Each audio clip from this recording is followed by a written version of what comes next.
Here we go. Here we go. Here we go. Here we go. Here we go. That's right, folks. It's the Bigg Nate Show, and it's June 11th, 2012. And here I am doing my thing again. Trying to keep up on the diary of the Nate life and happens in the world and what have you. Let's see. Yesterday was very enlightening for me. We went to Beat the Geek Trivia at a local establishment called the Horseshoe Saloon in Woodinville, Washington. And my buddy actually owns the bar and he's on our team. And I was late. I was working and then I had to come in late. But my late round antics, I was able to take round 3 and 4 in the thing and help our team and will our way into a first place victory. That's right, we came in first.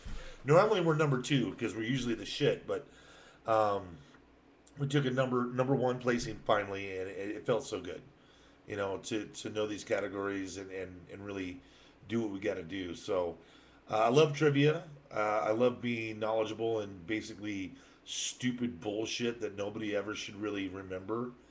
A lot like high school, and it just refines to me just how easy it is to find information on the internet. I mean, if you don't know something, just search for it. Wikipedia is awesome, and the cool thing about Wikipedia is that you can actually go in and add things to the thing yourself. You can find out information, and as long as you're able to cite it in a respectful way, you can actually add to the document, and that was very intriguing for me. Um, and so, you can actually make your own Wikipedia page, like about yourself. And I was like, I don't know, maybe I gotta wait another 10 years for that. But I don't know. We'll see what happens with it. Um, let's see what else is going on. Oh, people might be noticing my headphones. Um, I had a coughing spell, and I like had whooping cough, and I coughed so hard that I passed out and I couldn't breathe. So I was screaming for help and I couldn't say anything because I was choking, and um, there was like no air coming in or out. It was scary. It was really, really scary.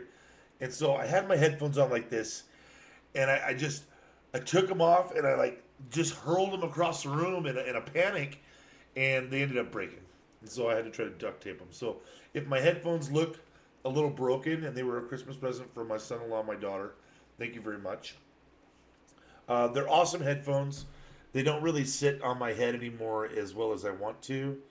It's probably because I'm losing my hair, but whatever. Um, yeah, they're broke, but they still work. So I'm on a budget. I got to do what I got to do. Let's see. I'm sorry, the sidetrack there. Yeah, the headphones that saved my life. Because I was able to, finally breathe, and they broke on the ground. It's like, damn. I don't like breaking things, especially when there's really no need for them to break, other than I'm dying, right? Um, let's see. I was watching a show on Hulu Plus today, actually called Spoilers with Kevin Smith. Um, it's not bad. It's a little campy at times. It's definitely pre-scripted on Kevin's. He could do so much better if he was just free-forming it. But I think because he's kind of bound by contract not to be as crazy as he normally would be, and then to have Jay there, I mean, it's I don't know. He doesn't talk during the show. It's Kevin.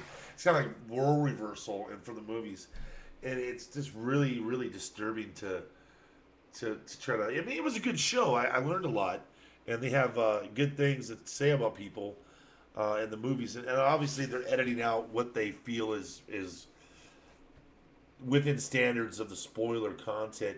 Me, if you were going to make a real edgy show, Kevin Smith, you would make it edgy.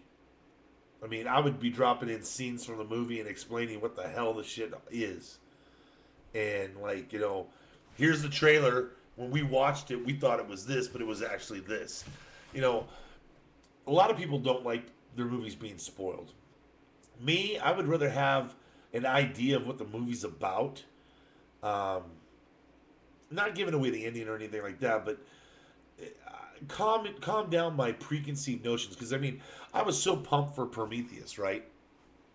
And I was so wanting to see this movie because it's Ridley Scott, and he directed the first Alien movie, and there's a franchise here that's invested. I've invested a lot of my time and effort into. But then again, I start thinking about movies that I've actually went into them with a preconceived notion of they're going to be awesome. Like, I really tried to pull back from the Avengers movie, even though I knew in my heart that the Avengers movie was going to kick ass. And it did. It obviously did. Lives up to the hype. There was a lot more comedy in it than I thought they were going to have, which actually made everything else a little more palatable. Um, there's still a lot of information that's out there that people just don't know about the original. Um, Marvel's taken so many twists and turns over the years because they've had to reinvent themselves from the original Stan Lee model, just because the world's different. We're not living in the fear of a nuclear war right around the corner, which we probably should be, because we're probably closer to all getting blown up by nuclear weapons than we ever have been, because security's so laxed in Eastern Europe. It's ridiculous. And there's probably nuclear missiles that are just floating around being sold wherever. And maybe that's my right wing conservatism coming out. But the fact is that if you don't know where a nuke is, that's a problem. All right? It's not like we have Superman that's going to fly out of the sky, or Thor, or the Incredible Hulk to grab this nuke and throw it into space and detonate it into the sun or some bullshit. This is real life. So, it, I guess, if you came to my show and you wanted actual kind of like something to make sense, this isn't the show for you. I'm jumping around like a jackrabbit. I mean, God, it's not like I had a shot of coffee and like 4 pounds of sugar before I got on the camera. Um, Look, the fact is, I'm still trying to come up with some sort of maybe formatted or unformatted way of doing these shows that makes sense. All right. Intros, outros. I don't have any of that production value right now. Frankly, I don't have the time, and I don't have the computer that's going to allow me to do that on a regular basis without investing some money that I just don't have, because I'm taking care of my family. Um, One thing I want to talk about is family, and it's a very serious subject. I heard on a report today that there was a California man that was um, videotaped by phone by a neighbor. He witnessed in the other guy's backyard through their adjoining fences from the backyards that they have together. Gentleman was in the upstairs. Um, I guess his name was Oscar, and he witnessed his neighbor getting upset at the fact that his stepson was afraid of a baseball being thrown at him. Okay. And then when he wouldn't stop being afraid or wouldn't try to catch the ball, he would go over and spank his stepson. That's that's just terrible. I mean, I'm not saying that I haven't had episodes where I'm angry with my children and want to discipline them. And two of the children that I have are stepkids. One's a surrogate and one's my own. So I mean, my Jerry Springer family probably needed more beating than most people did growing up. But I just didn't do it. Maybe that's my fault. Maybe my kids are not what they could be or what they should be in the society's eyes. But then again, society's not raising my kids. I'm raising my kids. All right? Do my kids go out there and party and get drunk and get effed up on drugs? No. Do my kids ask for rides to school? Yes, because they're still going to school. So, in my eyes, my kids are doing pretty well. They may struggle at times, and I may get hard on them, for not doing what they need to do. But for the most part, my kids are living up to my expectations as a father, based on the fact that, I don't have to worry about them so much. I do worry about them, but I don't have to. But because I worry about them, it makes them feel like I care. It makes them show that I do love them. Um, in fact, I haven't swatted at my kids in over 10 years. It's been a while.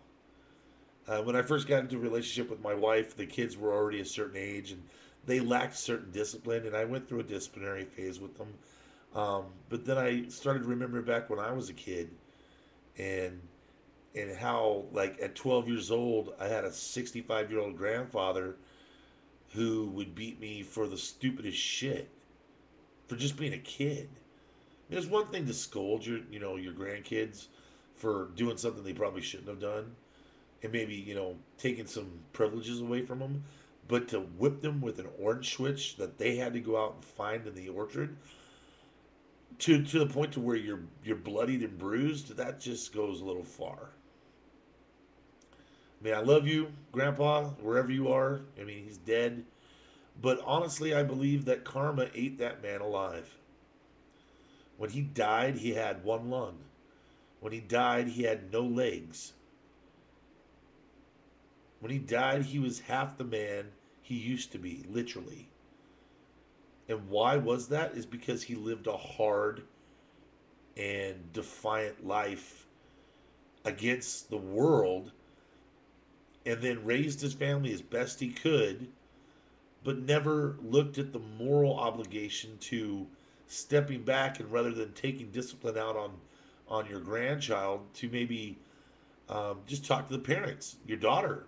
That's who the parents are, and let them discipline their child as they see fit, rather than you coming out and exacting your revenge because you don't think I'm doing something right or whatever. This was also the man that, when I was 4, worked me so hard that I had a hernia at age 4. I was 4 years old. I was over 4 feet tall, and I weighed probably close to 80 pounds at 4. So I was the size of basically your average 7 or 8 year old. So a kid twice my size. Well, he didn't think of me as a 4. He worked me as I was an adult, and I ended up moving probably a whole, 5 cords of wood, and stacking it up for him as he chopped it. And because I was moving stuff that I probably shouldn't have been moving, that was a lot heavier than my frame could hold up, I ended up getting a hernia. I had to go to surgery. Well, good thing about that is that while in surgery, they found a hole in my stomach and were able to patch it. Now, the unfortunate thing is I wish I probably still had the hole in my stomach, because, I got so big afterwards.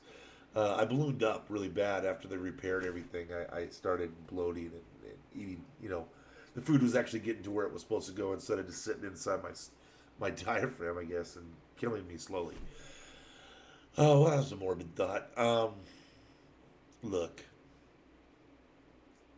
as pragmatic as your relationships with your parents could be, or if you're a parent in the relationship that you should be having with your children, the biggest thing here is to remember one thing. As a parent, you're not always going to be there. You're going to want to be, you're going to want to help, but there's just some cases that the control of you being in control won't be there. And that is the toughest thing to overcome. But you have to let them grow up. You can't hold their hand to cross the street all the time. Now, in situations where you can, do it. In situations where you are in control, stay in control, for as long as they're willing to allow you to do so. Now, kids, do not push your parents away. If you're under the age of 18, you need to include them in your life as much as you're willing to let them be in your life. And sometimes more, when you don't really know what the fuck you're talking about. You may think so, but take it from me, we were all there one time. We were all there fighting with our parents just like you do today, letting them know how you feel. And that's the key. If you're able to talk to your parents in a controlled mature manner, they're going to respect you much, much more. Now, if you go to your dad after you've gotten in trouble and he's a drunk, and you know he's a drunk, and you piss him off, what's going to happen? One of two things. You're either going to get in a fight with him and he's going to beat your ass, or you're going to get in a fight with him and you're going to beat his ass. Either way, it's not going to end well. All right? My suggestion to you is that if you know that your dad has a problem, or if you know your mom has a substance abuse problem, that you try to seek help outside of your normal intermediate family. All right? Go to a grandparent. Go to a older aunt or uncle. Go to a counselor at school. Seek the professional help that you need to protect yourself. All right? You know, parents, put your kids first, for God's sakes. If you don't do that, then you're not a good parent. Your kids come first. If you're going to take the time to make a child, to raise a child, to put everything that you are into that child, you best had damn better set a good example. I am sick and tired of these people having sex and not dealing with the responsibilities. All right? You can be stereotypical as you want to be. But the fact of the matter is this. Ladies, close your fucking legs. Guys, quit sticking your dick in everything. All right? Just stop. God made masturbation for a reason. For you to do it. To satisfy your primal urges. Now, if you're in a committed relationship and you love this person and you're not ready to have children, then seek out proper protection to prevent the ability from her having or you having or both from having unwanted children. There is not anything wrong with that. Don't rely on the rhythm method. Don't rely on your church to give you the proper education. Educate yourself. I'm serious. I mean, we could go off and on and on and on and on and on, a whole bunch of different things. But, you know, the fact is that I'm bringing these points up because I want to show the viewers that I can talk about anything. I don't care, all right, about not getting to the point on things. There are issues that need to be addressed. There are issues that need to be discussed. And everybody has a valid opinion, okay? Everybody has to have a forum to be able to discuss these things. And that's what the Bigg Nate Show is going to be about, all right? It's going to be your chance, all right, to leave comments in the viewers' comment section. And I encourage you, use your video technology. Use your voices, all right? Get out there and expose the world for what it is. If you think something's fucked up, say it's fucked up, all right? But if you're going to say something's fucked up, you better be able to explain why. Oh, it just is. No, not good enough. I will not respond to people that, well, it just is. There is no just is. There are reasons for and against. There are logical arguments that say that statements are true or false. All right? So if I can prove that a statement is false by it being false, therefore the whole entire statement is still true. If you understand that, then you understand where I'm coming from. If I give you information, all right, and one of the pieces of information is false, but one of the pieces of information is true, is that true? Is that a true or false statement that I've made with both of those pieces of information? The entire piece would still be false because I haven't given you all of the information. Now, if you can prove that one is false and one is true, then you have a true statement and a false statement. All right? And you're able to differentiate between the two. All right? And that's where the key lies, is being able to process information from outside sources, and whether or not something is true, you need to be proven. This is why I don't rely on religion. Religion is not factual to me. All right? Books are not 100% factual to me. Unless it's a science book and they can prove it without a reasonable... I mean, if they give me an experiment, I do the experiment, and that experiment shows the facts of that case, then yeah.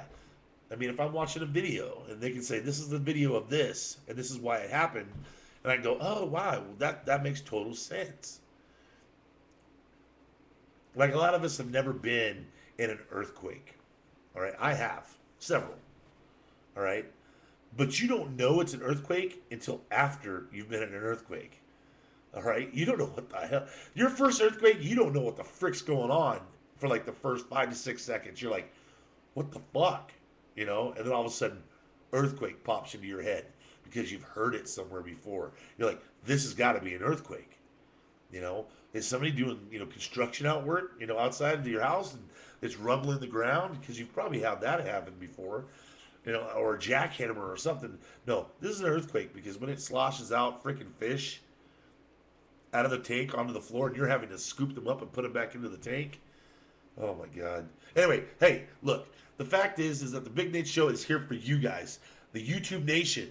We want you to leave your responses after every time that I put something out there.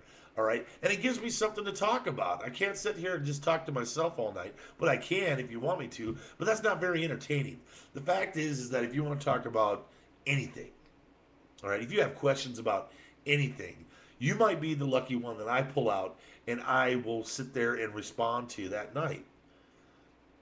So, I make you a promise. I'm going to do the best I can to keep up on these vlogs.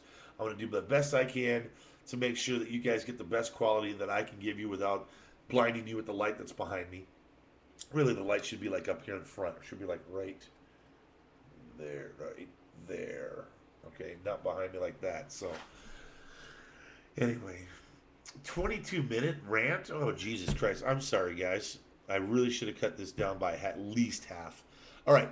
Peace out, YouTube Nation. I love you. And you know what? The like and subscribe bullshit, whatever. I don't even care. Your responses to the show shows me that you care. But if you want to like and subscribe, that's up to you guys. You guys know the normal deal. You know how YouTube works. All right. If you want me to be elevated to a higher status on YouTube, if you want me to be able to bring you the best stuff on YouTube, then help me out. If not, then I'll just sit here in my mediocrity and have fun just doing what I do, which is entertain you as best I can. Anyway, 22 minutes, 22 seconds. Let's make it 22:30. And peace out.